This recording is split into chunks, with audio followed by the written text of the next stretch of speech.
Aleluia, glória a Jesus. Nós vamos passar ao Ministério da Palavra e teremos hoje a última ministração da nossa série sobre o Espírito Santo. Eu havia dito que seriam 4 ministrações, mas elas acabaram virando 5, com a de terça-feira.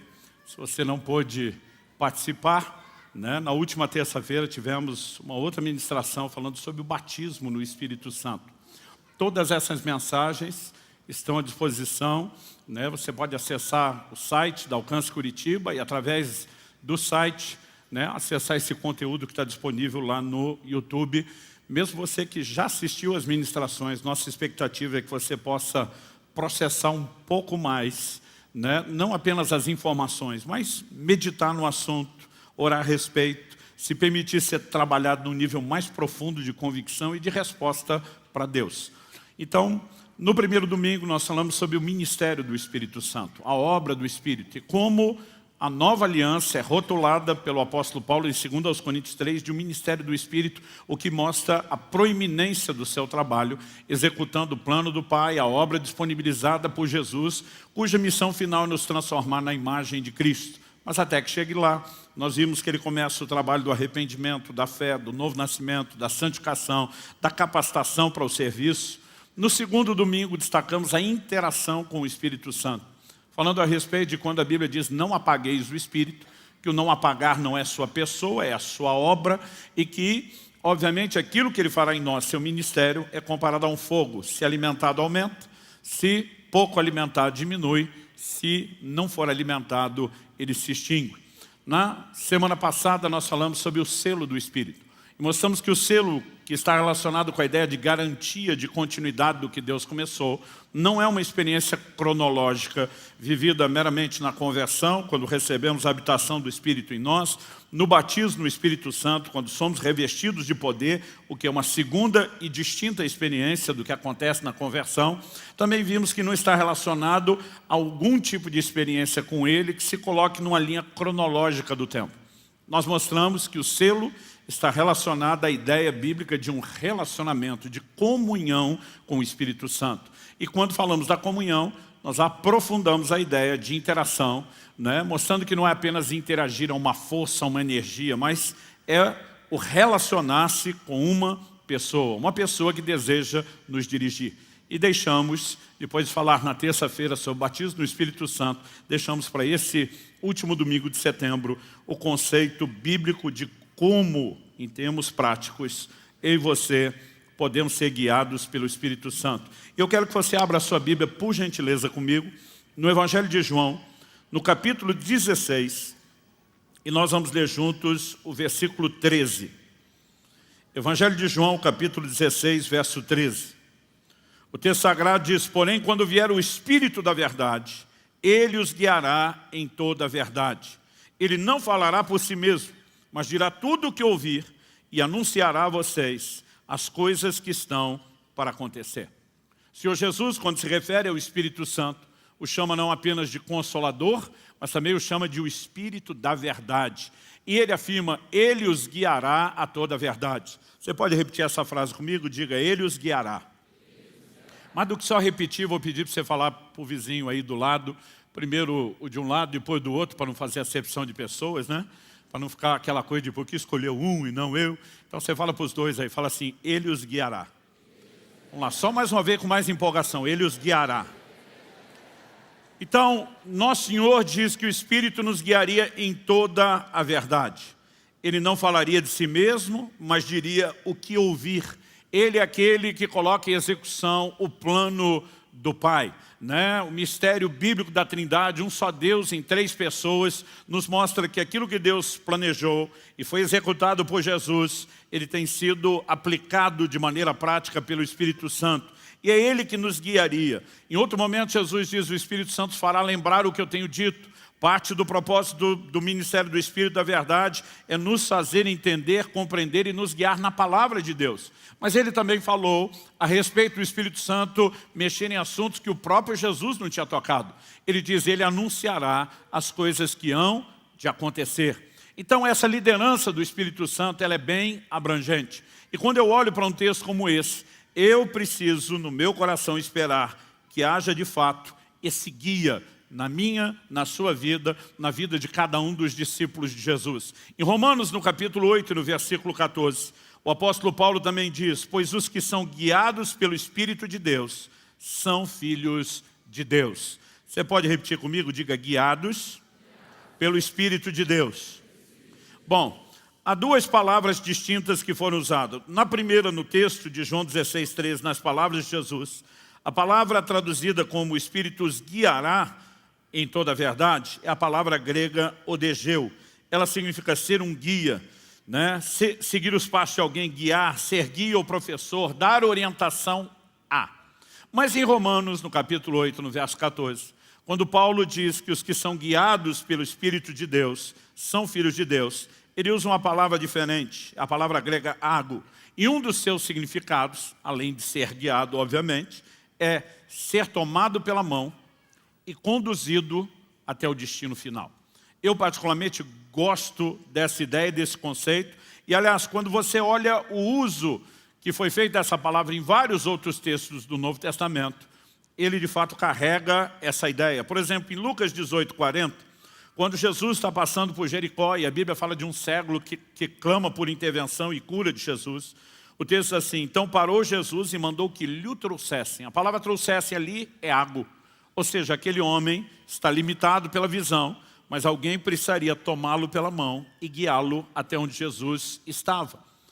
No Evangelho de Mateus, no capítulo 21, no verso 7, no Evangelho de Marcos, capítulo 11, verso 7, Lucas 19, 35, os três relatos dos evangelhos sinóticos sobre quando levaram um jumentinho a Jesus antes da sua entrada triunfal em Jerusalém, usam a palavra ago para dizer como o jumento foi levado. Alguém o toma, né, pela mão e vai guiando até onde Jesus está.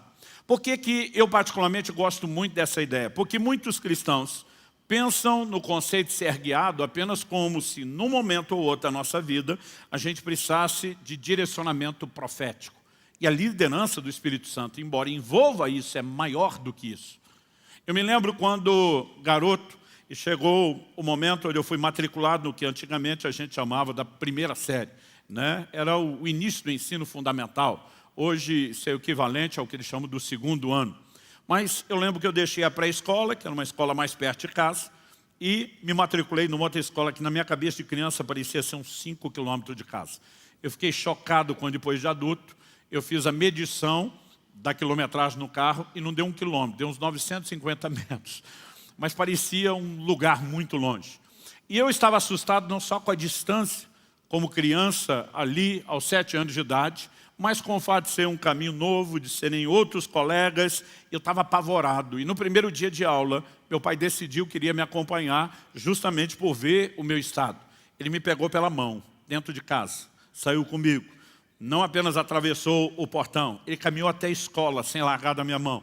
Não me largou no portão da escola, ele entrou, descobriu onde era a classe que eu estava matriculado, me largou na fila, me deu as instruções, eles vão cantar o hino nacional. Quando terminar, você segue aquela professora por aquela porta, e quando viu que eu estava bem tranquilo sobre tudo, ele largou minha mão.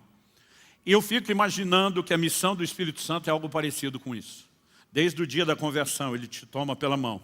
Ele vai segurando sua mão até o destino final. Ele diz: eu não vou te largar no caminho, eu não vou te largar na porta, eu vou te dar todas as instruções que você precisa para que o propósito dessa jornada seja cumprido. Quem está entendendo, diga amém. Então, nós precisamos entender que ser guiado pelo Espírito Santo não é apenas um ou outro momento de direcionamento profético, de orientação para uma ou outra decisão, mas é um combo completo, que envolve desde o entendimento, da aplicação da palavra, da compreensão do plano personalizado de Deus para mim e para você. E quando a gente fala dessas coisas, o primeiro elemento que eu gosto de destacar, eu mencionei isso em domingos anteriores, mas eu quero dar um pouquinho mais de ênfase aqui, é o que eu chamo de a voz no caminho. O que eu e você chamamos hoje de cristianismo, a expressão coletiva da nossa fé, era chamado no livro de Atos de o caminho. E a razão pela qual eles chamavam isso, né, é obviamente o indicador de uma compreensão que eles tiveram. Não só Jesus dizendo: eu sou o caminho, a verdade e a vida, mas nós temos profecias desde o Antigo Testamento que apontavam para aquilo que Deus faria por meio de Cristo e usavam essa terminologia do caminho. Aliás, a Bíblia mostra que não apenas os crentes falavam dessa forma, mas até os de fora se referiam também ao cristianismo como sendo o caminho. No livro de Atos você vai ver gente falando, é a seita intitulada o caminho. Intitulada por quem? Pelos próprios participantes. Aqueles que abraçavam a fé a chamavam assim. Por quê? Profecias como as de Isaías, 700 anos antes de Cristo. Isaías 35:8. Deus diz, ali haverá uma estrada, um caminho que será chamado de caminho santo.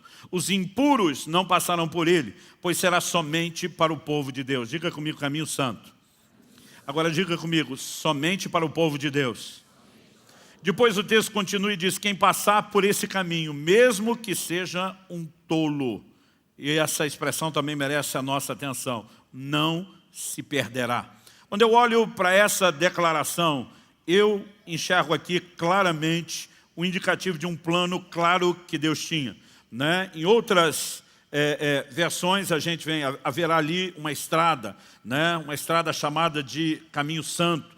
Mas eu também vejo algumas traduções que usam a expressão no final, né? Que nem o louco erraria o caminho. O que significa? Deus está dizendo, eu não só preparei um caminho santo, um caminho que é para o meu povo, que não é para os impuros. Mas Deus diz, a capacidade de ser bem-sucedido nesse caminho não depende de quanto conhecimento você tem, não depende de quanta inteligência você tem, aliás, não depende de habilidade sua nenhuma. Deus está dizendo, nem o louco, aquele a quem lhe falta o mínimo para ser considerado uma pessoa com tudo aquilo que ela precisa para escolhas racionais, funcionais, práticas, nem ele vai errar o caminho. Porque Deus está dizendo, a capacidade de ser bem-sucedido no caminho não depende de quanta inteligência, conhecimento ou informação você tenha. Depende do quê? De um outro recurso que Deus nos disponibiliza. Qual é esse recurso? Isaías no capítulo 30, no verso 21, Deus diz, quando vocês se desviarem para a direita ou para a esquerda, ouvirão atrás de vocês uma palavra dizendo, este é o caminho, ande nele. Deus está dizendo, a razão pela qual nem o louco vai errar é porque você não precisa de muito entendimento, você só precisa de sensibilidade a uma voz. O tempo todo, enquanto você anda no caminho, haverá uma voz atrás de você dizendo, não desvie para a direita, não desvie para a esquerda. E tudo que eu e você precisamos é compreender que Deus não prometeu só um caminho. Deus nos prometeu um guia ao longo do caminho. O Evangelho pode ser entendido dessa forma. Jesus fala a respeito de uma porta e um caminho estreito que conduzem aonde? A vida eterna. Então, há uma porta de entrada, a experiência da conversão, quando o Espírito Santo vem habitar em nós. Depois há um caminho que é proposto diante de nós, cujo destino nós sabemos muito bem. O apóstolo Paulo diz, eu prossigo para o alvo, para o prêmio da soberana vocação de Deus em Cristo Jesus. Enquanto estamos nesse trilho em movimento, o Espírito Santo, Ele quer ser o nosso guia. E se nós formos sensíveis à liderança dEle, não precisa nem de muita inteligência, nem conhecimento para ser bem-sucedido. Porque o segredo de ser bem-sucedido nessa caminhada é a direção do Espírito Santo. Quando as pessoas me perguntam, e pela graça, bondade e misericórdia de Deus, eu ouço muito essa pergunta. Pastor Luciano, o que tem levado você a viver uma vida cristã bem-sucedida? O que tem levado você a construir uma família bem-sucedida? O que tem levado você a ter um ministério frutífero? E eu digo às pessoas, seguir a liderança de Deus. O Senhor sempre quis nos dirigir no caminho. Em Lucas, no capítulo 1, nos versos 78 e 79, Zacarias, o pai de João Batista, cheio do Espírito Santo, profetizando sobre o novo tempo que haveria de iniciar em Cristo, ele diz assim, graças à profunda misericórdia de nosso Deus, pelo qual nos visitará o sol nascente das alturas, para iluminar os que jazem nas trevas e na sombra da morte, e dirigir os nossos pés pelo caminho da paz. Ele está dizendo, Ele não veio só colocar diante de nós um caminho, Ele veio dirigir os nossos pés por esse caminho. Como Ele nos dirige? Obviamente, a forma primária pela qual julgamos todas as outras, sua palavra. Salmo 119, 105 diz, lâmpada para os meus pés é a tua palavra, luz para o meu caminho. Mas a palavra de Deus, ela nos dá orientações que nós podemos classificar de genéricas. Ela não dá orientações personalizadas sobre todos os detalhes de tudo que eu e você vamos viver no dia a dia e nem em relação ao propósito. Então, por exemplo, se você pegar a ideia bíblica de evangelismo, ela é uma instrução coletiva. Ide por todo mundo, preguem o evangelho a toda criatura, façam discípulos de todas as nações. Agora, aonde eu como indivíduo devo estar no plano e no propósito de Deus, não é a Bíblia que informa. Aí eu e você precisamos de uma direção personalizada do Espírito Santo. Quando Paulo sai para a viagem missionária, há um momento, numa das próximas, não na primeira viagem, onde ele está determinado a entrar na Ásia. E eu não creio que Paulo estava errado, nem em termos de percepção estratégica sob a lente humana, nem em termos de entendimento do que é que Deus tinha para a sua vida, porque no futuro a Ásia viria a se tornar o maior palco do ministério de Paulo. Mas no momento que ele está determinado aí, a Bíblia diz, o Espírito de Jesus não permitiu. A Bíblia diz que eles tentam contornar a Bitínia, tipo, talvez a gente não vá lá no miolo, mas vamos por perto. E a Bíblia diz que, novamente, o Espírito do Senhor não permite. À noite, Paulo tem uma visão. Nessa visão, um jovem da Macedônia diz, passa a Macedônia e nos ajuda. Deus não estava dizendo, eu não quero que você vá para a Ásia. Deus não estava dizendo, eu não quero que eles não ouçam a palavra. No futuro, esse se tornaria o principal foco do ministério de Paulo. Mas naquele momento, porque uma direção de Deus foi dada, e Paulo vem para o lado da Europa, onde o Evangelho entra. Dali ele se disseminaria para todo o Ocidente. E a razão pela qual eu e você hoje servimos a Cristo é porque ele foi obediente a essa direção do Espírito Santo. Então, aonde estaremos? Aonde temos a missão de cumprir o plano e o propósito de Deus? Você não vai achar versículos sobre isso. Esse plano personalizado é revelado pelo Espírito Santo. E eu e você precisamos entender como o Espírito nos guia. Nós temos falado nesses dias sobre isso. 1 de João 2,20 diz, mas vocês têm unção que vem do santo e todos têm conhecimento. Ele não está dizendo que o crente converteu, não tem que ler a Bíblia, não precisa ser discipulado, não precisa ser ensinado na doutrina, mas ele está dizendo que potencialmente aquele que nos guia toda a verdade já está dentro de nós desde o início do relacionamento na conversão. No verso 27, 1 de João 2, ele diz, quanto a vocês, a unção que receberam dele permanece em vocês e não precisam que alguém os ensine, mas como a unção dele os ensina a respeito de todas as coisas. Você pode repetir comigo? De todas as coisas. Só mais uma vez com mais ânimo. De todas as coisas. O texto diz, e é verdadeira e não é falsa, permaneçam nele, como também ela ensinou a vocês. Então a vida cristã não diz respeito só ao que eu e você fazemos no culto ou naquele momento devocional. A maneira como conduzimos família é parte da vida cristã. A forma como eu e você nos dedicamos ao trabalho é parte da vida cristã. Todos os aspectos da nossa dinâmica de relacionamento, não só com crentes, mas como não crentes, dizem respeito à expressão da vida cristã. E o Espírito Santo quer nos liderar em tudo isso.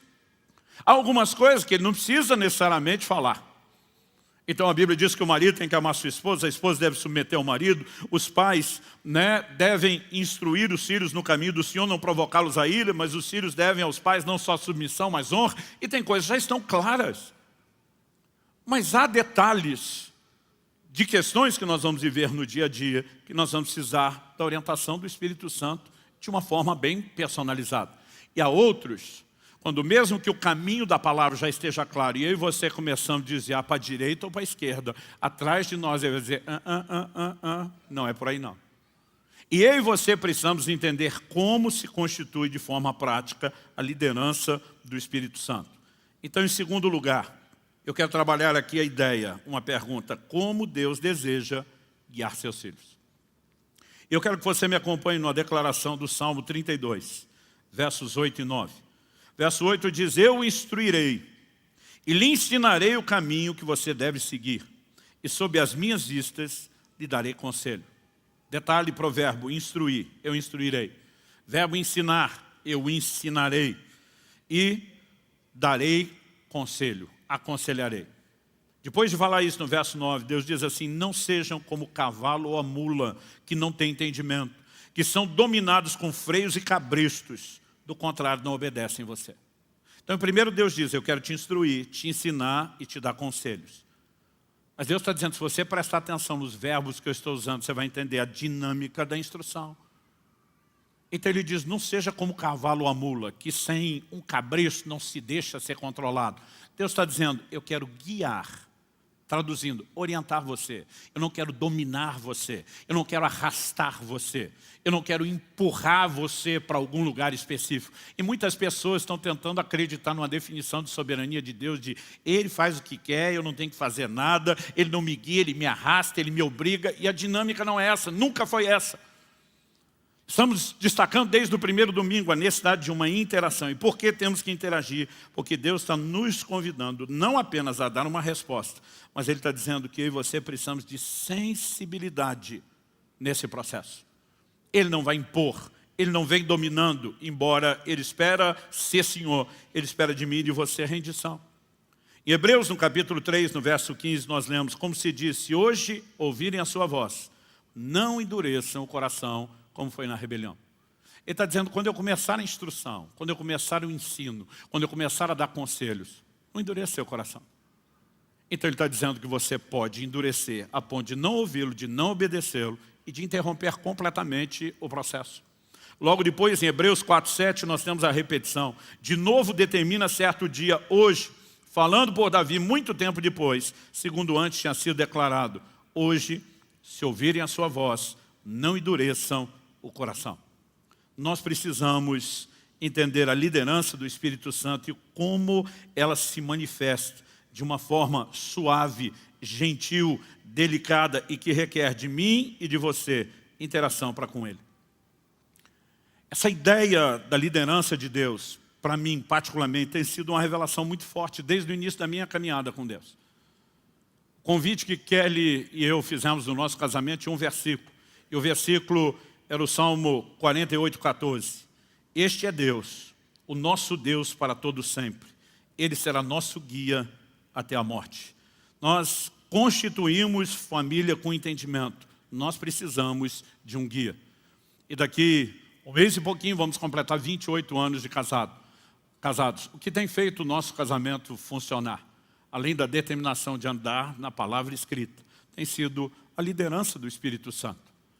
Se eu e você entendemos que Ele deseja ser o nosso guia em todas as áreas, isso significa que se nos deixamos ser guiados por Ele em toda a verdade, dentro do seu propósito, nós vamos ter uma vida bem-sucedida em todas as áreas. Então, mesmo carregando a imperfeição que todo ser humano carrega, as diferenças que homem e mulher têm quando trazem para dentro de um relacionamento que vem desde das diferenças de personalidade, da escola e formação de cada um, do jeito diferente, homem e mulher ser. O Espírito Santo tem nos ajudado e muito nessa caminhada. Então, houve momentos onde não percebi, o quão duro eu fui com ela, e no momento de oração o Espírito Santo falava no meu coração, você não tratou ela como deveria. E às vezes eu falava para ela, o senhor vai ficar do lado dela? É isso?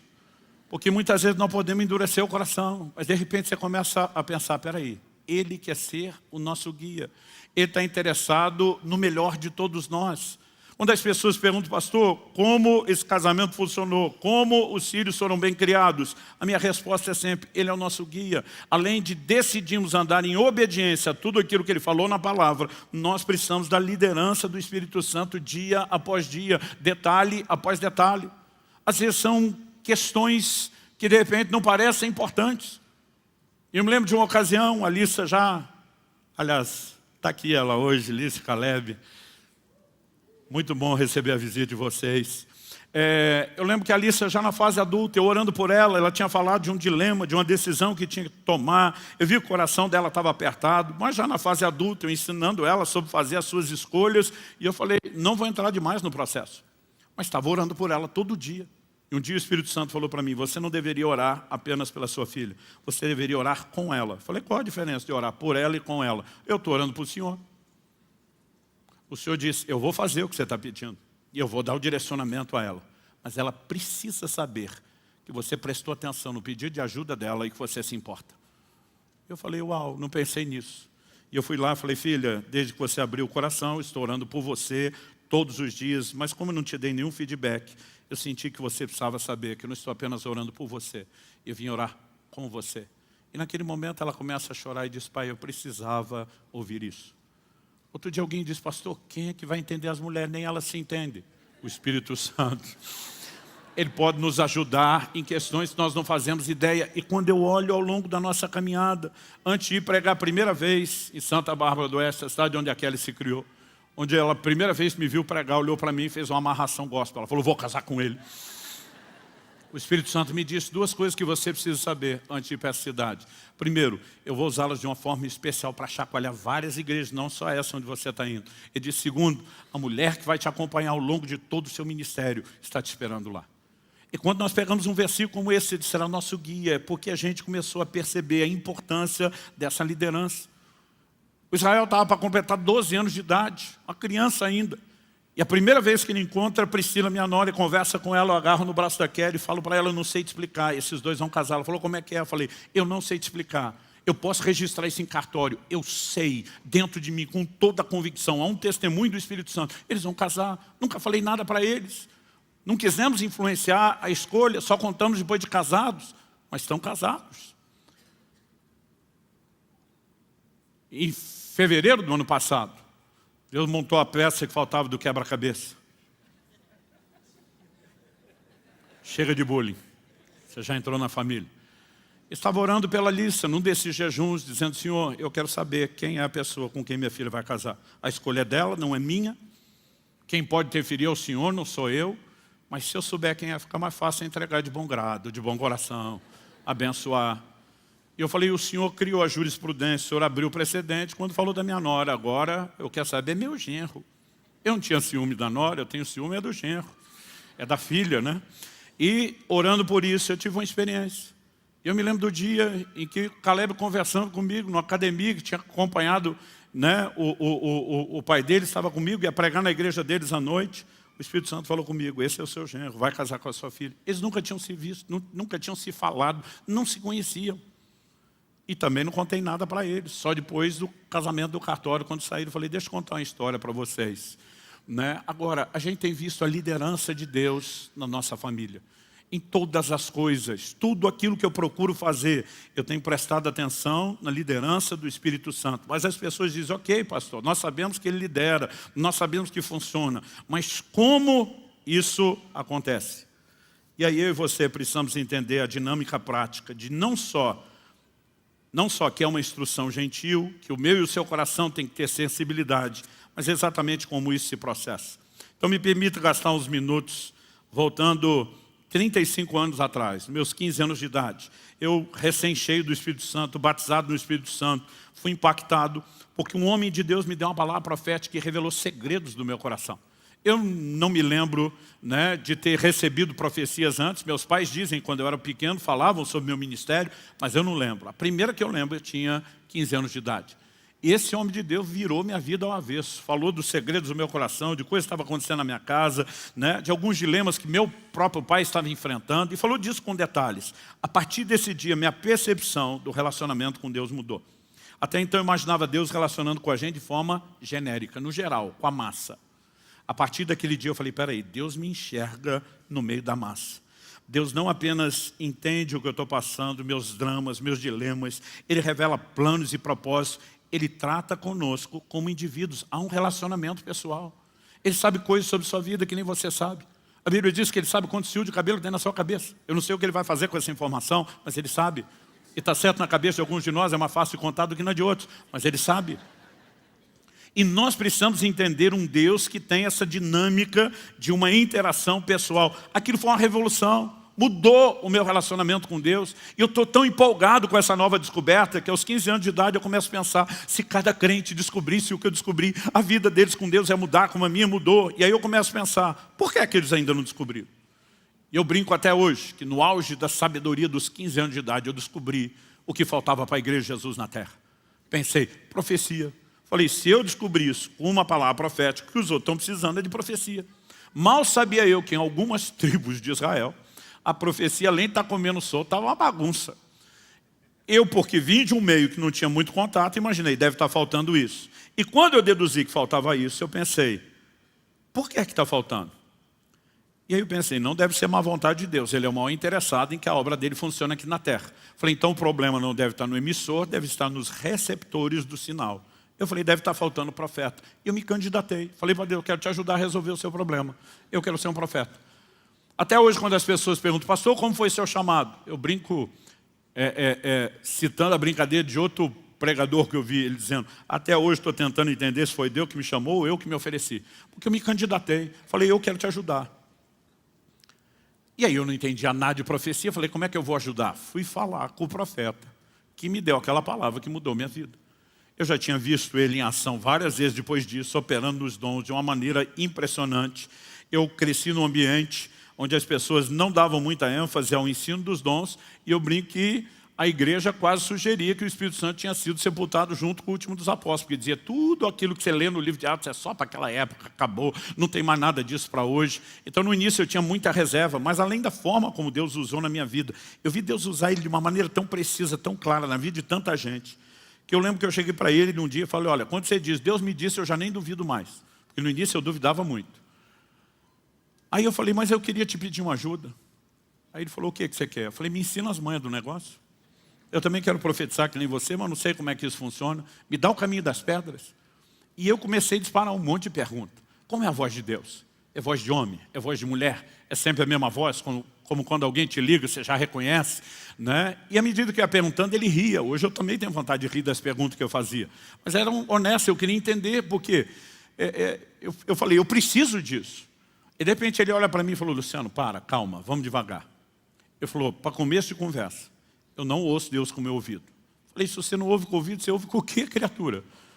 Ele falou, não, Deus fala comigo do lado de dentro. Eu falei, então você tem um ouvido do lado de dentro? Ele falou, não. Eu falei, se não tem ouvido, como é que ouve? Porque eu não sei você, quando alguém dizia, Deus me disse, imaginava alguém andando por aí ouvindo vozes. E ele falou, Luciano, vocês mistificam demais a maneira de Deus falar. Eu ainda acho que eu tinha um motivo para isso. O motivo era uma única experiência que eu tinha tido ao longo da minha vida. Com perto de 12 anos de idade, que foi mais ou menos quando eu me aposentei da carreira futebolística, né, que não durou muito, começou aos 11, terminou perto dos 12. Eu tinha um problema sério no joelho esquerdo, que de vez em quando me roubava a firmeza. Né? Foi isso que me levou alguns anos atrás a fazer uma cirurgia. E eu lembro que assim, já era difícil a gente jogar bola na rua, porque eu brinco que riqueza de pobre é filho. Né? E eu cresci num bairro, num ambiente que o que tinha de molecada era um negócio impressionante. Então assim, tinha seleção da rua. Quer dizer, para compor o time da rua, na hora de disputar no bairro, rua contra rua, já tinha uma seleção, porque não cabia todo mundo. Eu lembro de uma vez que eu fui escalado para jogar na seleção do bairro. Era o evento da minha vida. Eu acho que eu consegui até um quichute. É só os mais velhos vão entender isso. Os mais novos vão ter que procurar no Google para descobrir o que é. E aí eu estou lá e recebi um lançamento na cara do gol. Eu e o goleiro, driblei o goleiro. Era eu e o gol, colocar a bola para dentro. Era o momento da glória futebolística na minha vida. E o meu joelho falhou e eu caí antes de empurrar a bola para dentro. Eu vi a bola saindo, tomei uma vaia, não só da torcida, do meu time. Eu, honestamente, até hoje, não me lembro se eu fiquei até o fim do jogo ou se eu fui embora antes. Eu fiquei não só envergonhado, mas bravo. Bravo, pastor, bravo, com Deus. Como a maioria de nós ficamos quando as coisas não dão certo. Eu saí falando para Deus, eu sou um dos poucos aqui que deve te respeitar. Eu falei, os maconheiros estão botando bola na rede uma atrás da outra. E eu, talvez um dos únicos que leva a sério aqui, tem que passar por uma vergonha e humilhação dessa. Por que o Senhor deixou? Meu joelho podia avaliar depois de eu empurrar a bola para dentro. E eu ouvi uma voz, eu não esperava, eu não sei de onde a voz veio, se ela falou do lado de dentro, falou do lado de fora, eu não consigo explicar, mas foi a minha experiência. A voz disse, eu toquei o seu joelho, como eu toquei a coxa de Jacó, porque eu não te chamei para o futebol, chamei para a minha obra. E foi ali que eu aposentei. Graças a Deus que não teria ido a lugar nenhum. Mas aquilo marcou profundamente a minha vida e a consciência de um chamado. Então eu esperava. Quando Deus fala, deve ser parecido com isso. A gente vai ficar tipo Samuel. Alguém falou, eu ouvi algo literal. Mas agora eu estou na frente desse pastor e ele está dizendo, eu não ouço com o ouvido. Eu estou dizendo, não ouve com o ouvido, ouve com o quê? Ele falou, não, Deus fala do lado de dentro. É por meio de uma impressão. Impressão para mim, há 35 anos atrás, era só coisa de gráfica. Eu falei, cara, não estou te entendendo. Ele falou, Luciano, desmistifica. Tenta imaginar uma coisa interior sem ruído, sem barulho. Eu falei, não consigo, é só um silêncio. Ele falou, não, um pensamento, um sentimento, não tem tanto ruído ou barulho. Falei, às vezes tem. Ele falou, ok, você entendeu o meu ponto. Mas algo interior simples. Eu falei, você está querendo dizer que a voz de Deus é parecida com o pensamento ou sentimento? Ele falou, mais ou menos. Eu falei, o que garante que não é você pensando ou sentindo se é tão parecido? Aí ele olha para mim e diz, aquela palavra que eu te dei era eu pensando ou sentindo. Eu falei, não, aquela foi boa pra caramba. Não tinha como você pensar ou sentir as coisas que você não sabia.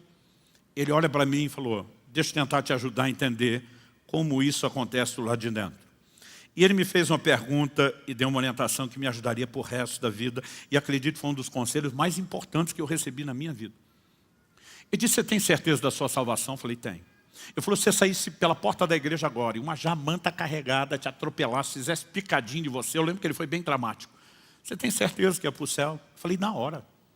Ele falou, como é que você tem certeza da sua salvação? Jesus alguma vez te apareceu para dizer, meu filho, eu mesmo te garanti com o meu sangue, tu está do lado de dentro. Falei, não, nunca vi Jesus.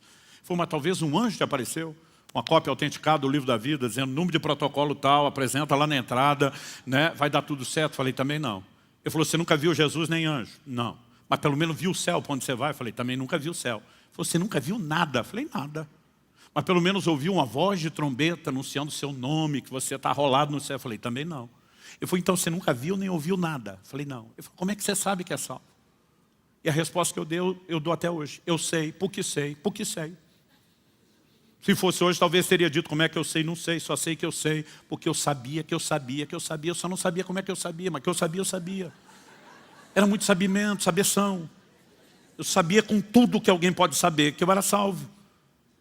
Mas ninguém me disse como é que eu sabia.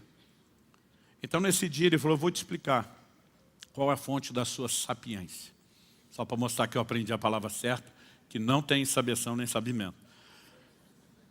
Ele falou, Romanos capítulo 8, verso 16, e aqui eu vou ler na NVI, que diz assim, o Espírito testemunha com o nosso Espírito que nós somos filhos de Deus. Outras traduções dizem, testifica, sinônimo de testemunhar. Outras dizem, confirma com o nosso Espírito que nós somos filhos de Deus. Ele falou, de acordo com a Bíblia, você sabe que é porque há um testemunho, há uma confirmação dentro de você, lá no seu espírito. Eu falei, é por isso que eu sei muito. Ele disse, é. Eu falei, agora eu sei. Como é que eu sei? Ele disse, pois é, se num assunto tão importante como esse, que é a sua certeza de salvação, ele decidiu falar, não necessariamente por meio de uma visão espetacular ou de uma voz audível. O que te faz pensar que o Espírito Santo não possa, com a mesma simplicidade, falar a respeito de outras coisas? E naquele dia ele me disse, você precisa aprender a prestar atenção no seu coração. Qual o lugar que Deus fala? Nós lemos o texto, se hoje ouvides a sua voz, não endureça o coração, porque é lá que ele fala. Lá é o lugar da resposta. Então ele falou, Luciano, muitas vezes, principalmente no início da caminhada, enquanto isso não está claro, você não desenvolveu de forma prática a percepção do que é o testemunho interior, pode ser um pouco mais difícil, é por isso que é importante muitas vezes você checar, conferir aquilo que você tem. Mas eu descobri depois que Provérbios 20, 27 diz, o espírito do homem é a lâmpada do Senhor, a qual examina o mais profundo do seu ser. A Bíblia nos mostra que esse é o lugar onde ele vai trazer a direção. Quando você pega o paralelo, o ser humano hoje é o santuário de Deus. Mas no Antigo Testamento Deus teve outras casas físicas. Nelas Deus sempre estabeleceu que elas seriam subdivididas em 3 partes. Então você pega o tabernáculo de Moisés, tinha o átrio exterior e a tenda da revelação. Pastor, são só 2. Não. A tenda era subdividida em 2 ambientes, porque havia um véu que separava o santo lugar do santo dos santos. O mesmo padrão se repete no templo de Salomão. O mesmo padrão se repetiria na restauração do templo de Salomão, reformado por Herodes, dos dias de Jesus. Deus conserva essa ideia. Quando 1 Tessalonicenses 5 escreve falando sobre nós, que hoje somos o templo do Espírito, ela diz, e o vosso espírito, e alma, e corpo, sejam conservados irrepreensíveis até a vinda do Senhor. O santuário de Deus continua tendo 3 partes. Mas um olhar superficial na tenda anterior diria, não, tem a parte descoberta, o átrio, e a parte coberta, a tenda da revelação. Um olhar superficial pode dizer homem exterior e interior, que é uma divisão que a Bíblia faz. Mas quando você olha para o homem interior, Hebreus 4,12 diz que a palavra de Deus é como uma espada que penetra a ponto de dividir alma e espírito, juntas e medulas.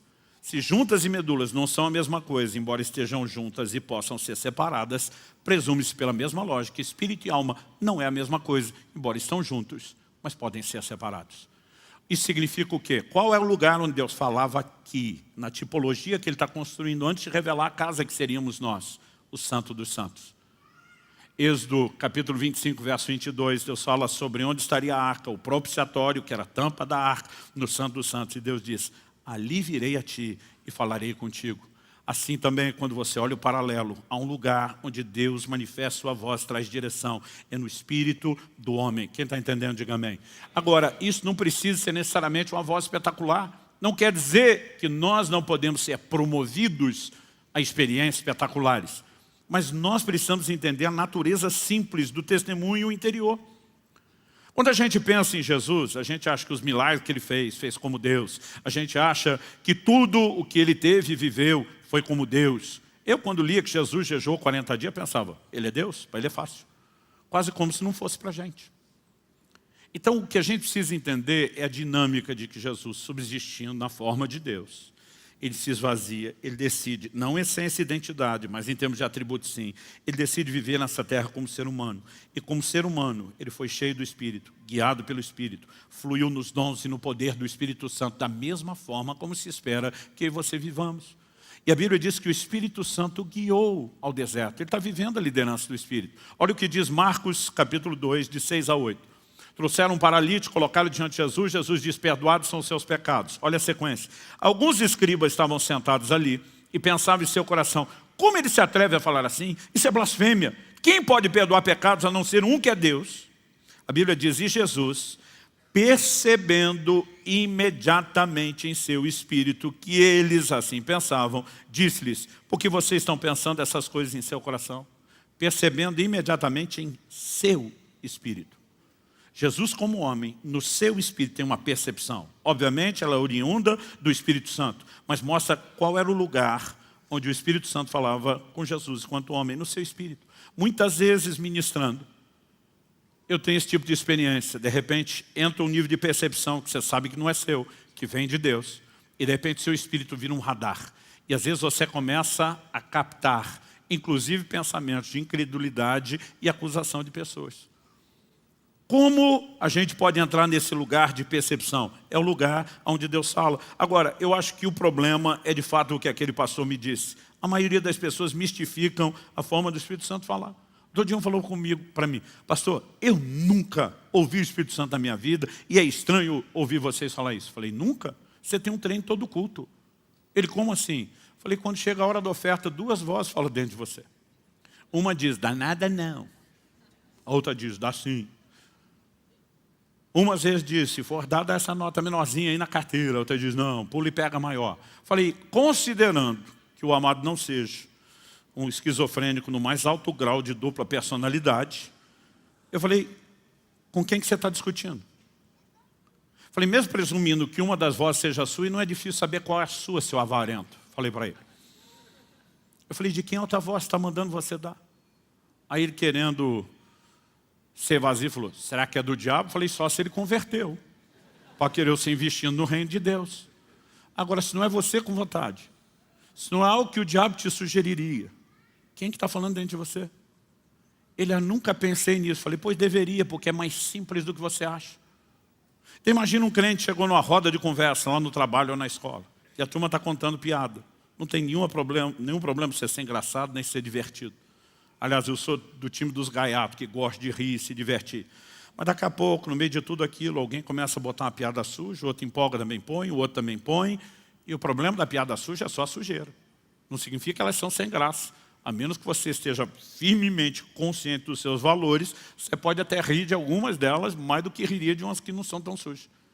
E aí você empolgou e abriu o baú da velha vida e arrancou um monte de piada suja também, e todo mundo riu. E quando você sai de lá, tem um desconforto dentro de você.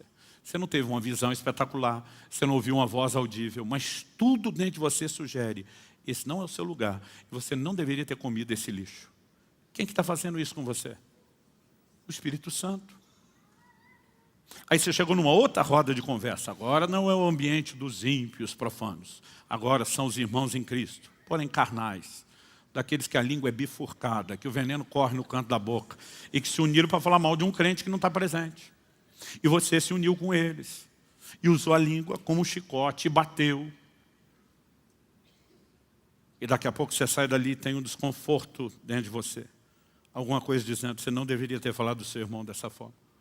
Outro dia um falou para mim, pastor, tem um versículo na Bíblia, onde Paulo fala do direito romano, de que ninguém seja acusado sem direito de defesa. Eu falei, tem. Ele falou, pois eu lembrei desse versículo, ficava perguntando, tem mesmo na Bíblia? Eu falei, lembrou por quê? Aí ele, pois é.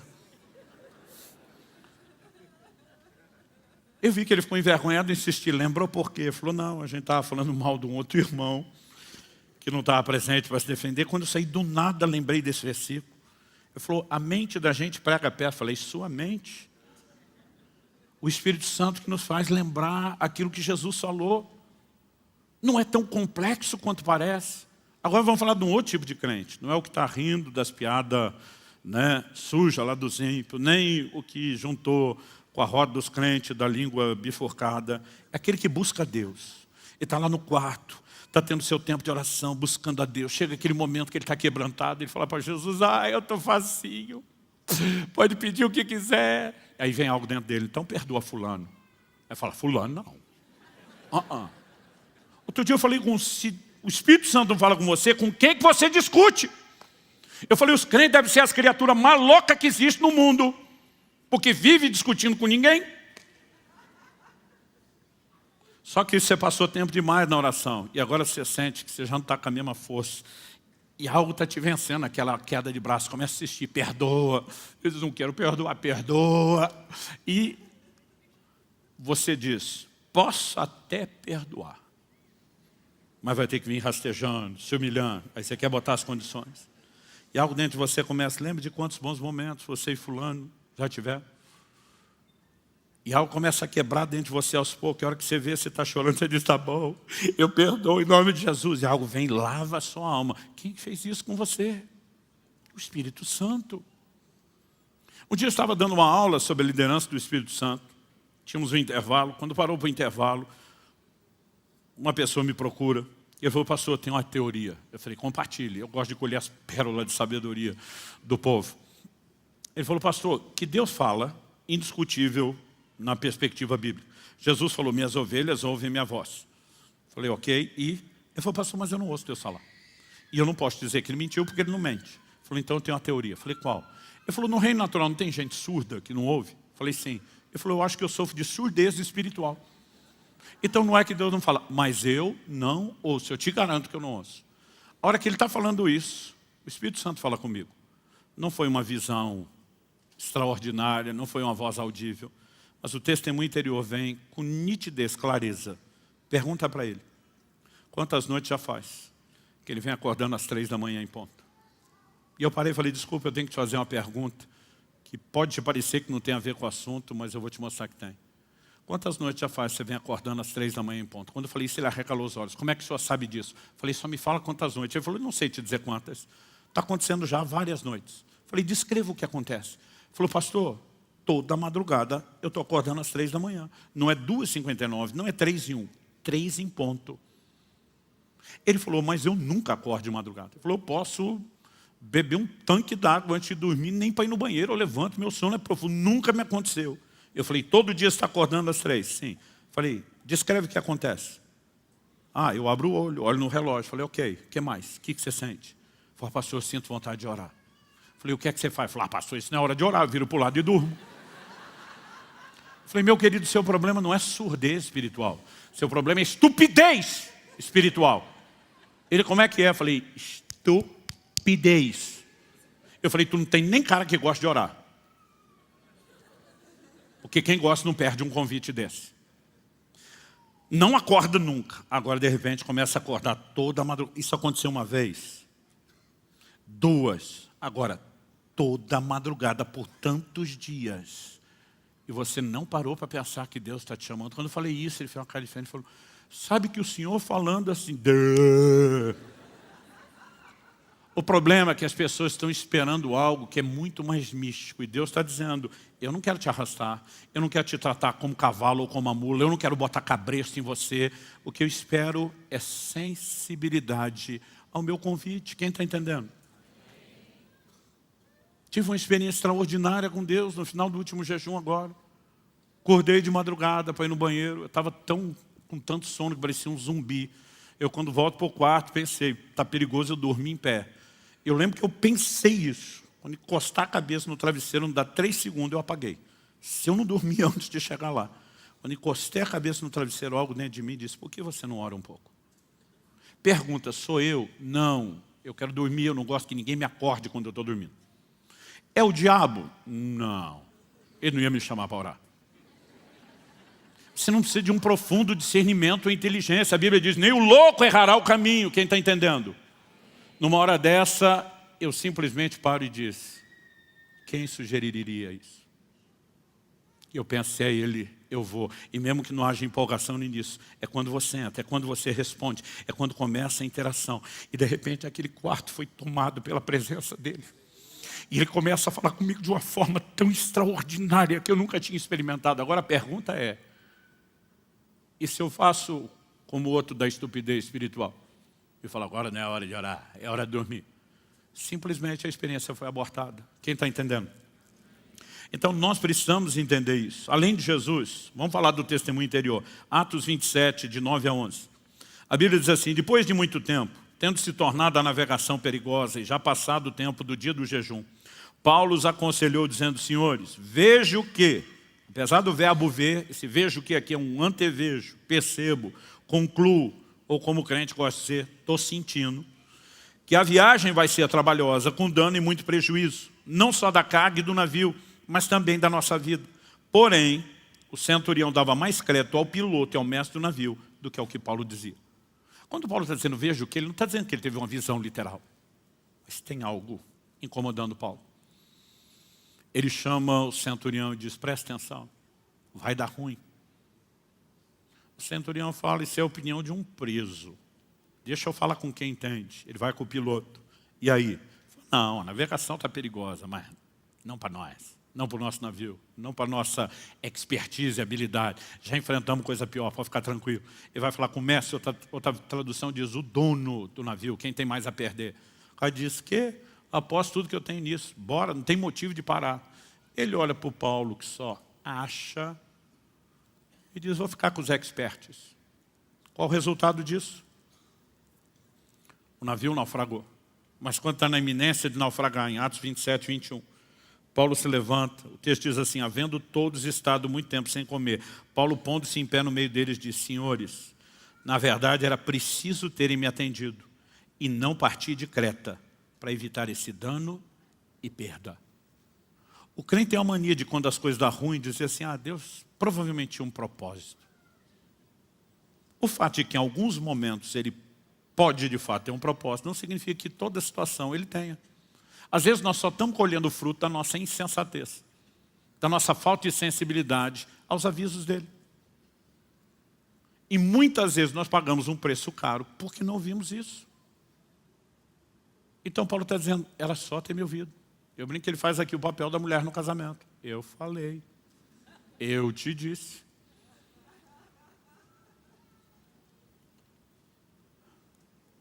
Ao que eu vou falar daqui a pouco, à medida que nós prestamos atenção nesse testemunho simples do Espírito Santo, do dia a dia, cuidado com a forma como você falou, a forma como você olhou, a forma como você pensou, em vez de endurecer o coração, o que o entristece, o que apaga a sua obra, nós vamos correspondendo.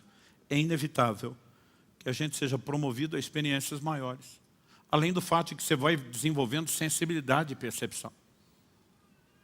Então um dia eu estava fazendo uma viagem de Curitiba para São Paulo, já morávamos aqui, mas acredito que isso deve fazer em torno de uns 15 anos atrás. A igreja já tinha começado. E eu lembro que por conta da correria eu só consegui sair no final da tarde. Estava com a família, a Kelly, as crianças, eu falei para a Kelly, eu falei, amor, eu estou muito cansado. Ela falou, você quer que eu dirija? Eu falei, não, você também está cansado. Mas para deixar esse negócio seguro, a estrada não era duplicada como a 116 é hoje.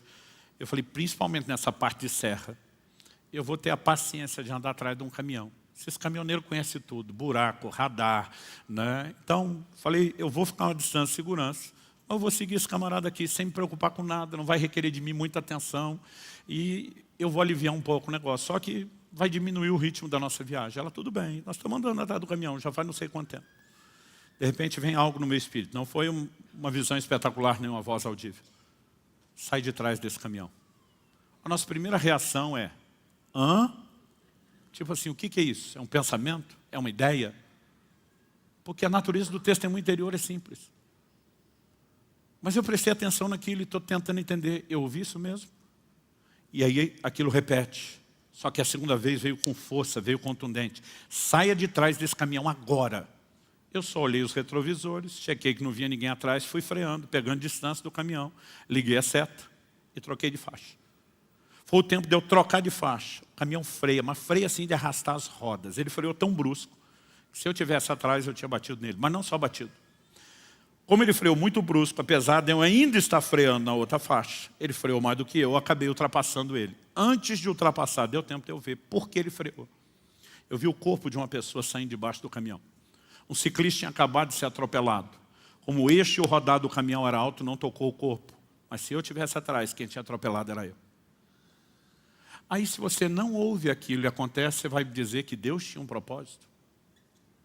Nós temos colhido muita tragédia desnecessária, casamentos dissolvidos, filhos que têm ruptura no relacionamento, problemas financeiros, problemas de toda ordem, porque não aprendemos a viver a liderança do Espírito Santo.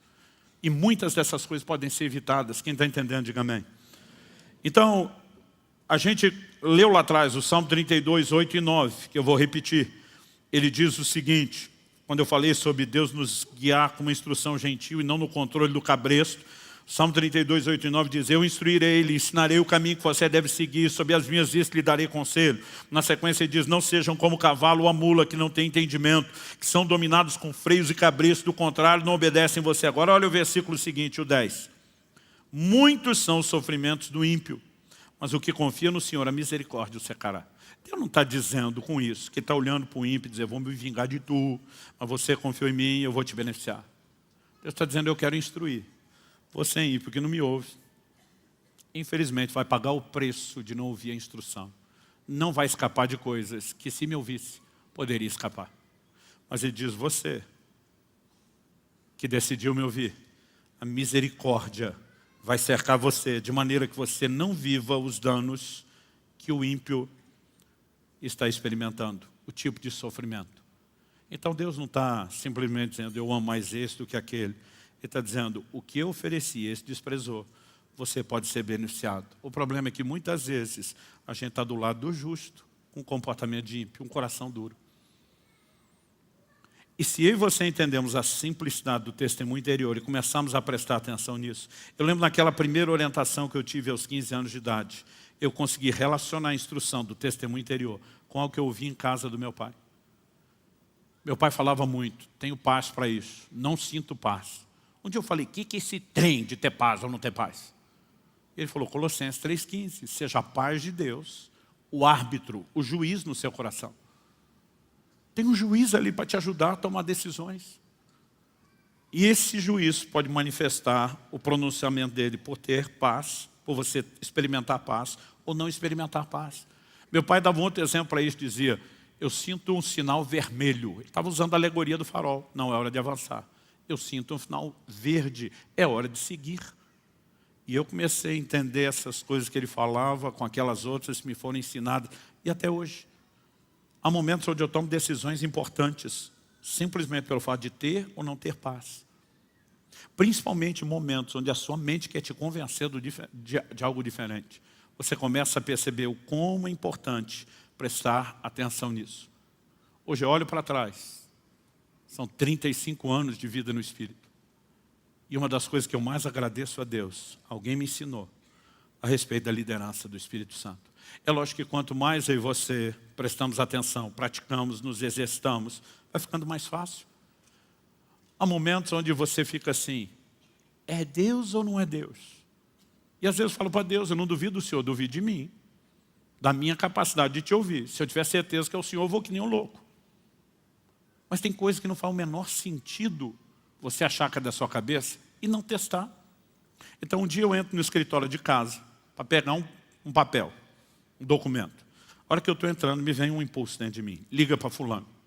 Nós os homens não temos o mesmo poder de socialização das mulheres. Nós somos limitados. Primeira coisa que um homem pensa nessa hora. Ligar para quê? Você não liga, mas ei, aí, tudo bem? Tem alguma coisa para resolver? Tem algo para tratar? Tem algo para ser pontual? Né? Aí eu penso, ligar para quê? Mas ao mesmo tempo, por que essa coisa dentro de mim liga para o fulano? Eu pensei, só tem um jeito de descobrir. Passei a mão no telefone, liguei para o fulano. Fulano atende. Quando atende, do outro lado, a expressão dele. Que surpresa você me ligando. E eu digo, pois eu estou tão surpreso quanto tu, que eu não sei nem o que falar, não sei por que eu estou ligando.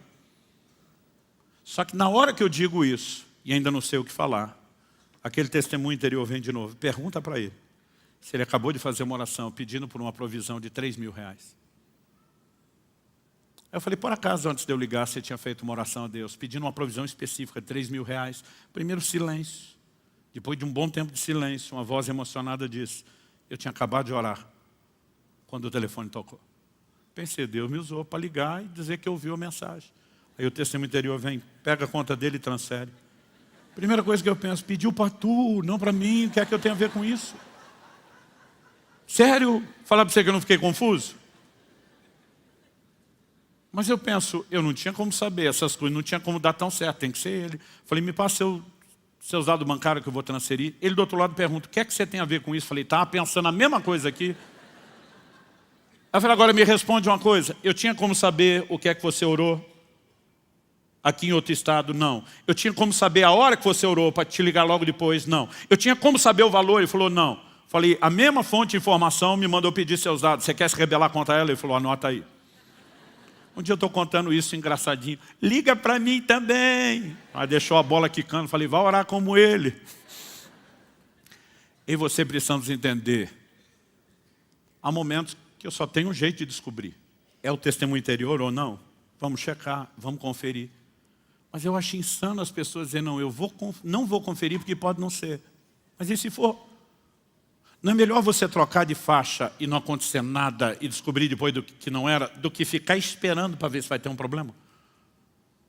Mas muitas vezes, porque nós vamos ignorando essas orientações, essa chama do relacionamento, em vez de crescer, ela apaga.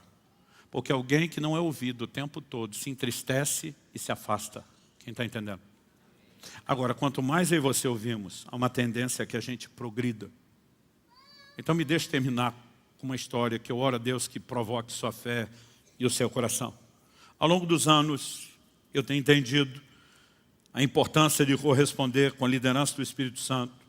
E também posso contar histórias de quando não prestei atenção no testemunho interior e me arrependi amargamente, histórias minhas e de outros. Mas uma das experiências mais espetaculares que eu tive na minha vida com a liderança do Espírito Santo foi em setembro de 2000.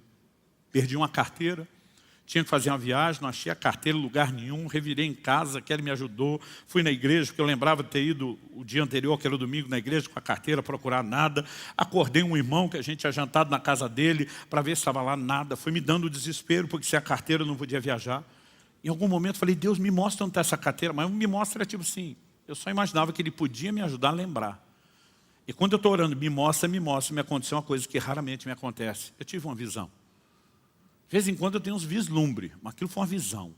Parecia uma tela de cinema na minha frente. Eu assisti um filme, estrelando eu mesmo. O filme era de mim. O que era o filme? A casa que eu morava na época, isso foi em Guarapuava, ela era acima do nível da rua e ela tinha uma escada, meio quase que um S, assim, que descia até o acesso da rua. Eu tinha deixado o carro na rua e não na garagem. Mas tinha chovido muito. Em 9 anos que eu morei em Guarapuava, eu nunca vi uma chuva como aquela. Era uma enxurrada gigantesca. E eu estou calculando o quanto eu preciso correr escada abaixo para conseguir pular a enxurrada. Porque se pisasse, não ia molhar só o sapato. Era pelo menos metade da calça. É como se alguém estivesse filmando lá de baixo. E eu estou vendo eu lá em cima. Calculando. E eu consigo ver exatamente como eu estava vestido. Era uma noite muito fria, eu estava com sobretudo. E no bolso do lado do sobretudo, foi como se desse um zoom na filmagem. Eu vi o carteirão. Digo carteirão porque eu usava uma capanga de couro na época do finado talão de cheque. A gente conseguia botar aquilo aberto dentro da carteira enorme. E aquilo estava lá. E eu percebi o que aconteceu. Na hora que eu desci correndo e pulei a enxurrada, o movimento que eu fiz com a perna direita de dar o pulo, bateu do lado de dentro sobretudo e ejetou a carteira para o lado de fora. Na hora que isso aconteceu, foi como se desse não só o zoom que eu falei na carteira, mas eu brinco que foi com câmera lenta, slow motion. Eu vi aquele carteirão saindo do bolso. Isso é só para quem assistia vídeo cassete. Gente. Quando botava na câmera lenta, segurava o som junto. Todas as lembranças minhas de câmera lenta tem um som. Então, desculpa, eu faço questão que você ouça. E eu vejo ela caindo. Quando ela está no ar, a visão sumiu. Acabou. Eu pensei, caiu na calçada da frente de casa. Corri para lá, procuro, nada. Pensei, algum vizinho achou, jogou para lá de dentro. Nada no quintal, nada na caixa de correio. Aí começou a me dar uma angústia. Eu falei, Deus, agora mais do que a carteira, os documentos, a viagem. Eu nunca tenho a visão. Agora que eu achei que tinha uma, vai dar em nada. Mas de repente eu me lembrei, falei, por que aquilo parou com ela no ar? Falei, Deus, eu quero ver o fim do filme. Eu quero ver o fim do filme. E quando eu comecei a orar, voltou o filme, pausado, onde a carteira estava no ar. Alguém soltou o pause, mas ainda está no slow motion. Aí eu vejo onde a carteira caiu, dentro d'água. A hora que ela entra na água, volta à velocidade normal, eu vejo ela correr embora. O Espírito Santo falou para mim, acha o próximo bueiro. Ela enroscou, não passou. Achei o próximo bueiro, comecei a tirar galho de árvore, folha, a carteira estava lá. Gente, eu me achei. Eu falei, obrigado, Jesus. Obrigado, Jesus. Eu ficava pensando, que experiência maravilhosa, que coisa gostosa. E eu botei isso na experiência top da liderança do Espírito Santo. Por que eu estou falando isso? Alguns meses depois, estamos falando de setembro de 2000, janeiro de 2001, eu estava ministrando em Oshawa, no Canadá, na igreja do pastor Frank Seixas, que de vez em quando está aqui conosco, um grande amigo. E a gente carinhosamente o chama pelo apelido de Kiko. Nós tivemos um culto domingo de manhã, foi um mover do Espírito muito precioso. Na hora do almoço está todo mundo falando do que aconteceu no culto e o assunto virou a liderança do Espírito Santo. Um conta uma experiência, outro conta outra, outro conta, e eu estou lá que eu não me aguento. Falei, gente, preciso contar uma fresquinha, aconteceu uns meses atrás. Mas contei assim, empolgado, e todo mundo, uau! E aquele uau foi, essa ganhou. E eu estou feliz, falei, estou liderando o campeonato. Aí o Kiko diz assim, foi boa. Mas já falou de um jeito que você já pressente aquele mais. Falei, mais o quê? Vai dizer que tu tem a melhor. Ele falou, julgue você, eu só fui a testemunho. Ele olha para mim e pergunta, você conheceu o pastor fulano de tal? Já está com o senhor. Mas foi desses da vanguarda do avivamento brasileiro. Falei, conheci o velhinho, encontrei muito ele por aí. Ele falou, ele que levou nossa família a experimentar o mover do Espírito Santo, a entender o que era o avivamento. Ele falou, cara, eu já estava anos aqui no Canadá, encontrei ele no Brasil. Falei, pastor, o senhor roda o mundo, quando estiver no Canadá me visite. Dei um cartão, ele falou, Luciano, filho, mais por educação do que esperando. 3 meses depois ele me liga. Ele disse, vou estar pertinho da sua cidade. Gostaria que você me ouvisse pregar no domingo de manhã e, se possível, almoçasse comigo. Falou, o culto foi aquela bênção, o homem era muito usado por Deus. E ele falou, lá vamos nós almoçar. Falou, qualquer chance de conversar com o homem, quem conheceu sabia que as conversas se estendiam, porque ele era uma máquina de experiência e ele ficava dando testemunho o tempo todo. Ele falou, o horário começou a se estender. Teve uma hora que ele olhou para os irmãos que tinham trazido ele de Toronto, onde ele estava, a 1 hora de distância, e falou, olha, vou liberar vocês, porque esse negócio vai longe. Dá só o endereço da igreja. E ele me leva. Você pode me levar aqui? O Kiko falou, posso. Pegou o endereço. O Kiko falou, você já tinha morado em Toronto. Não tinha GPS naquela época. Falou, mas conhecia mais ou menos. Eles me deram a informação, anotei o endereço, o horário. E ele falou, era 1 hora de viagem. Nós saímos com 2 horas. Tinha 1 hora de antecedência. O culto era 6, às 5 eu estava em Toronto. Pedi informação, mandaram num lugar, não era. Pedi informação, mandaram em outro que também não era. Pedi de novo informação, mandaram em outro que não era. Ele falou, daqui a pouco, de tanta informação, a gente não só não achou lugar, como está perdido, não sabe mais onde está. Ele falou, e de informação em informação, o tempo foi passando e deu 6 horas, que era a hora do culto. Ele falou, quando deu 6 horas, ele disse assim, o velhinho falou para mim, encosta. Ele falou, pensei que ia levar uma bronca no estilo da velha guarda. Me permita fazer um comentário. Hoje em dia é muito mimimi na igreja, gente. Você não sabe como era antigamente. O sistema era bruto.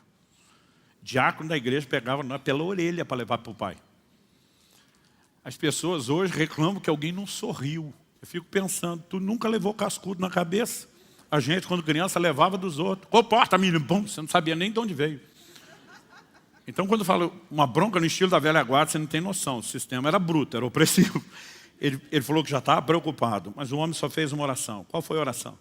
Ele disse assim, Deus, o Senhor não me trouxe essa cidade para eu ficar perdido. O único que não me quer nesse culto é o diabo, porque o Senhor já me mostrou o que quer fazer lá. Ele disse, Espírito Santo, nós não temos mais tempo para ficar perguntando ou tentando. Ele disse, eu estou recorrendo direto a você. O Senhor conhece essa cidade melhor do que ninguém, melhor do que o homem que a planejou. Ele disse, me guia agora até essa igreja. Aí ele vira para o Frank, meu amigo, e diz, segue adiante. Vira para cá, vira para lá. Falou, Luciano, nem se o caminho tivesse sinalizado. O Malemar falava bom dia, boa tarde, boa noite em inglês. Ele diz, nem se tivesse sinalizado, ele acertaria. Ele falou, nós andamos um pouquinho mais 10 minutos, talvez menos de 15. Paramos na frente de um prédio, sem placa nem movimento. E o velhinho fala para mim, pode descer e perguntar que é aqui que eu vou pregar. O Kiko diz, Luciano, eu fui perguntar onde é que era o endereço, porque eu não acreditei em nada daquilo. Ele diz, eu volto para o carro com as pernas mole, tremendo. Nós estávamos na frente da igreja onde ele ia pregar. Ele diz, descobri só depois do culto que a placa e o movimento era todo pelo fundo. Mas se houvesse o que hoje eu e você chamamos de GPS, nos guiaria até aquela porta da frente. Aliás, isso dá um novo sentido à palavra GPS. Guiado pelo Espírito. Agora, para caber o S no lugar do E, nós vamos ter que comer o E. Eu não consigo explicar para você o que aconteceu. Na hora que eu vi aquela experiência, eu falei, não é que foi melhor do que a da carteira? E dentro de mim me deu uma fome, um desespero. E a minha oração ao longo desses dias, em especial dessa semana, é que Deus faça alguma coisa parecida com cada um de vocês.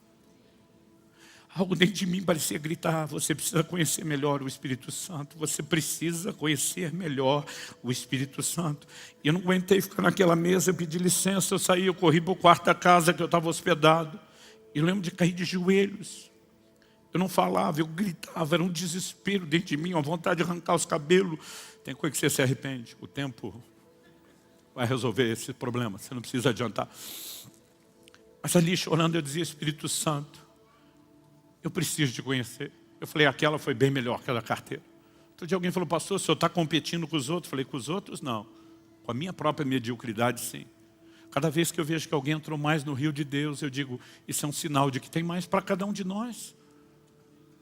E eu comecei a dizer para Deus, eu quero isso, eu quero isso. Enquanto eu orava, chorava, eu ouvi uma voz. Eu não sei se ela falou do lado de dentro, eu não sei se ela falou do lado de fora, mas ela foi nítida. A voz citava um pedaço de um versículo, uma palavra proferida por Jesus, e fazia uma aplicação lógica da continuidade. A voz dizia assim, quem é fiel no pouco, Mateus 25, 23. Diz, muito bom, servo bom e fiel, você foi fiel no pouco, sobre o muito te colocarei. A frase dizia assim, quem é fiel no pouco, será fiel no muito. Mas quem é infiel no pouco, será infiel no muito. E eu parei com temor diante daquela voz. Eu falei, Deus, se é o Senhor falando, o que isso tem a ver com o que eu estou orando? Estou falando da liderança do Espírito Santo. A voz respondeu e disse, tem tudo a ver. A voz disse, o que eu estou falando agora não é só para você e nem só por causa do seu pedido pessoal. E diz, por onde eu te levar, pregar minha palavra, ensinar minha palavra pelo Brasil e pelas nações, eu quero que você ensine isso.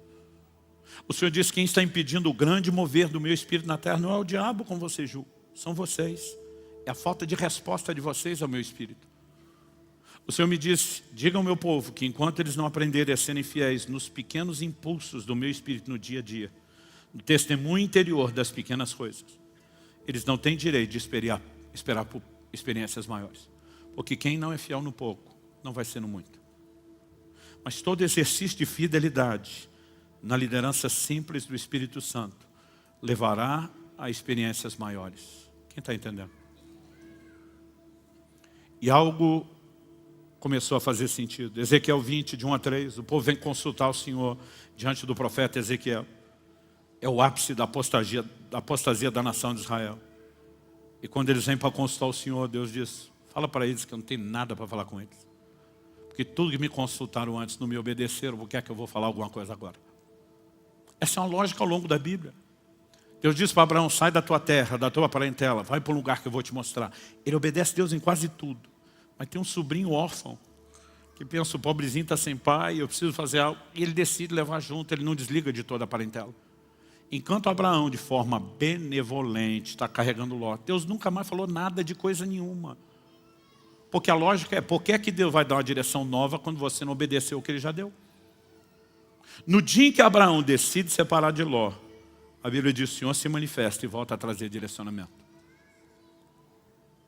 Agora, muitos de nós estamos esperando que o Espírito Santo venha com força, fale maravilhosamente. Quando a gente não obedece o testemunho interior do dia a dia. Obedecer isso não apenas vai nos levar a uma vida extraordinária, mas essa obediência vai criando uma comunhão, uma interação progressiva, uma sensibilidade, uma capacidade de resposta cada vez maior. E aí sim nós vamos refinando. Às vezes as pessoas nos ouvem falar de 30 e tantos anos de vida no Espírito. E elas acham que no dia seguinte vão estar vivendo isso tudo, sem nenhum nível de resposta ou exercício. E eu preciso ser honesto com você. A direção do Espírito Santo tem sido preciosa. E eu não preciso de muito para obedecer. Em junho agora estávamos gravando em Israel. Tivemos um momento de oração, numa casa de oração lá em Berseba. E eu me lembro daquele momento com a cara no chão, chorando diante de Deus. E uma convicção se apodera dentro de mim. Seu próximo jejum, do próximo ano, não o de agosto, o de janeiro, você tem que passar a maior parte do tempo em Israel. Eu não consigo explicar isso. Para mim não tem nada de mais místico lá do que em outro lugar. Não consigo entender o propósito. Mas quando aquela convicção entrou dentro de mim, eu já falei para todo mundo, janeiro vai ser assim. Falei, meu amor, janeiro nós vamos para Israel, o jejum vai ser lá. A turma disse, por quê? Falei, porque eu vejo o quê? Como diz Paulo. Basta um testemunho interior. Às vezes com o tempo eu consigo descobrir depois por que o testemunho interior me mandou fazer alguma coisa. Eu não preciso mais de explicação. Eu já aprendi com o tempo. Eu só preciso desse impulso. E se nós somos fiéis, isso vai fazer toda a diferença. Eu fico tentando imaginar o que seria viver num relacionamento onde o outro lado nunca te ouve. Eu tenho muita dificuldade. Quando alguém pede algum conselho, você vai falar e você percebe que não está prestando atenção, o negócio não está entrando, não dá valor. Eu fico me perguntando, por que eu estou perdendo meu tempo aqui, tentando ajudar alguém que diz que quer ser ajudado, mas não quer. Agora a pergunta é, como é que o Espírito Santo se sente? Quando eu e você, dia após dia, ficamos ignorando Ele, ignorando Ele, ignorando Ele. Quando nós o entristecemos, nós o afastamos. E não há razão para esperar que Ele fale mais. Mas se eu e você fomos fiéis, eu gostaria de te encorajar a um posicionamento que não é só para hoje, aqui e agora. A partir de agora. Mas eu vou separar tempo para orar e buscar Deus e Espírito Santo. Eu quero ser sensível. Eu quero entrar nessa escola do Espírito. Eu quero aprender a dinâmica do testemunho interior. Eu quero aprender a corresponder. Eu quero seguir a sua orientação. Alguns de nós precisamos de um conserto imediato. E nos arrepender pelo tanto que o temos entristecido e apagado o Espírito Santo em nós. Eu quero que você feche seus olhos por um instante e fale com Ele.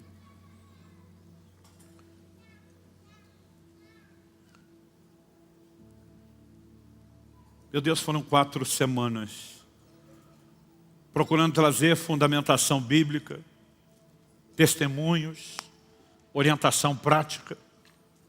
Mas se o Senhor não vivificar essa palavra, é só uma questão de tempo, ela vai se apagar na memória, ela vai diluir, ela vai perder a sua força. E nós oramos que isso não aconteça, Senhor. Que cada um de nós possa perceber quão sério, quão rica é a sua instrução, quão sério é o seu conselho. E nós oramos que haja uma capacidade de resposta. Eu oro por despertamento espiritual. Da mesma forma, como aquela fome inexplicável, aquele desespero, em janeiro de 2001, entrou no meu coração, ali na cidade de Oshawa, no Canadá. Eu oro que o Senhor provoque os meus irmãos e irmãs a um novo nível de resposta ao Espírito Santo. Que possa haver um anseio de não só conhecê-lo, mas de interagir com Ele. Que haja decisão de corresponder, de interagir com a água da chuva, como ensinamos domingo passado. E que o Senhor encontre em nós uma correspondência que nos leve a uma experiência crescente. Nós clamamos em nome de Jesus. Em nome de Jesus. E para a glória do Teu nome mesmo. Oramos que aquilo que o Senhor está começando agora, despertando corações, trazendo quebrantamento, conserto, restauração, não termine no final da reunião. E não só continue, mas cresça até atingir seu pleno propósito. Nós oramos por dias de despertamento espiritual e de um novo relacionamento com o Espírito Santo. Em nome de Jesus. Em nome de Jesus.